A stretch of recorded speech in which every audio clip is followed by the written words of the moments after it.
مولاي صل وسلم دائما ابدا على حبيبك خير الخلق كلهم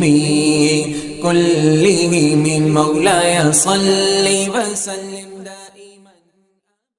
السلام علیکم ورحمۃ اللہ وبرکاتہ. بھائی عاصم صاحب نے ابٹاباد صوبہ سرحد سے سوال کیا ہے، شرعی طور پر کون سے پرندے حلال ہیں اور کون سے پرندے حرام ہیں، تفصیل کے ساتھ بیان فرما دیجیے. یہ ان کا سوال ہے. آپ کے سوال کا جواب یہ ہے، پرندوں کی حلت اور حرمت سے متعلق ایک غلط فہمی کا ازالہ کرنا ضروری سمجھتا ہوں کہ کون سا پرندہ حلال ہے اور کون سا حرام ہے.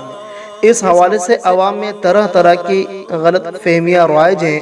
لوگوں نے پرندوں سے متعلق حلال اور حرام ہونے کے خود ساختہ اصول بنا رکھے ہیں. چنانچہ کوئی کہتا ہے کہ جو پرندہ پنجوں سے کھاتا ہے وہ حرام ہے، اور کوئی کہتا ہے کہ جو پرندہ پاک اور ناپاک سب چیزیں کھا لیتا ہے وہ حرام ہے.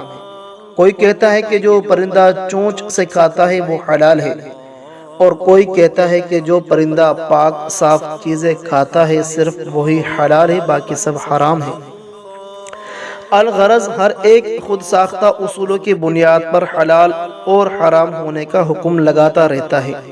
ضرورت اس بات کی ہے کہ ہم اپنے خود ساختہ اصولوں کی بجائے شریعت کے اصول و احکام کو سمجھنے اور ان پر عمل پیرا ہونے کی کوشش کریں. چنانچہ پرندوں کے حلال اور حرام ہونے سے متعلق بنیادی اصول اپنے ذہن میں بٹھا لیں. بعض پرندے تو ایسے ہیں جن کے بارے میں احادیث مبارکہ سے صراحت سے حلال یا حرام ہونے کا ثبوت ملتا ہے، جیسے مرغی، سرخاب وغیرہ، کہ ان کا حلال ہونا حدیث سے ثابت ہے. البتہ بہت سے پرندے ایسے ہیں جن کے بارے میں قرآن و سنت میں کوئی صریح حکم مذکور نہیں ہے کہ ان کا نام لے کر کوئی حکم بیان فرمایا گیا ہو، بلکہ ان کے بارے میں چند اصولی باتیں قرآن سنت میں مذکور ہے، جن کی روشنی میں ائمہ مجتہدین اور فقہاء کرام رحمہم اللہ تعالی ان پرندوں کے حلال یا حرام ہونے کا فیصلہ فرماتے ہیں. ذیل میں ان اصول میں سے دو اصول آپ کے سامنے رکھ دیتا ہوں. پرندوں میں سے دو طرح کے پرندے حرام ہیں.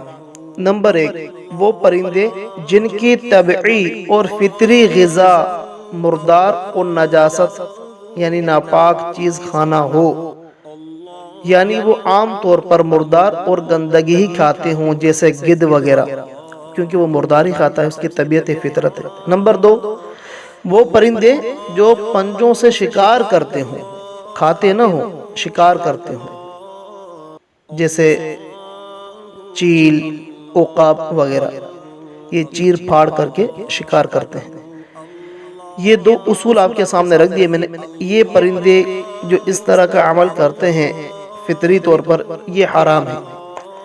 جن پرندوں میں یہ دونوں خاصیت نہیں پائی جاتی تو وہ حلال ہیں.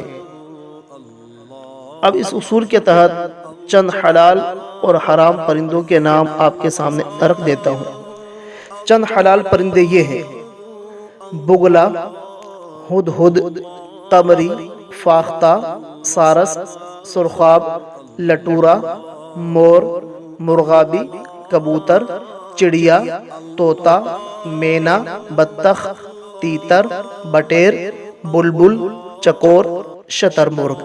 یہ حلال پرندوں کے چند نام آپ کے سامنے رکھ دیں. چند حرام پرندوں کے نام بھی سماعت فرما لیجیے: چیل، باز، شکرا، عقاب، شاہین، گدھ، چمگادڑ، الو وغیرہ.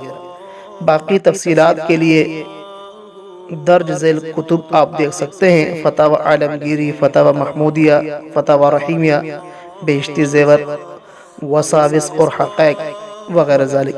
ان کتابوں میں تفصیلی احکامات پرندوں کے حوالے سے مذکور ہے، وہ آپ دیکھ سکتے ہیں. امید کرتا ہوں اتنی وضاحت آپ کے لیے کافی ہوگی.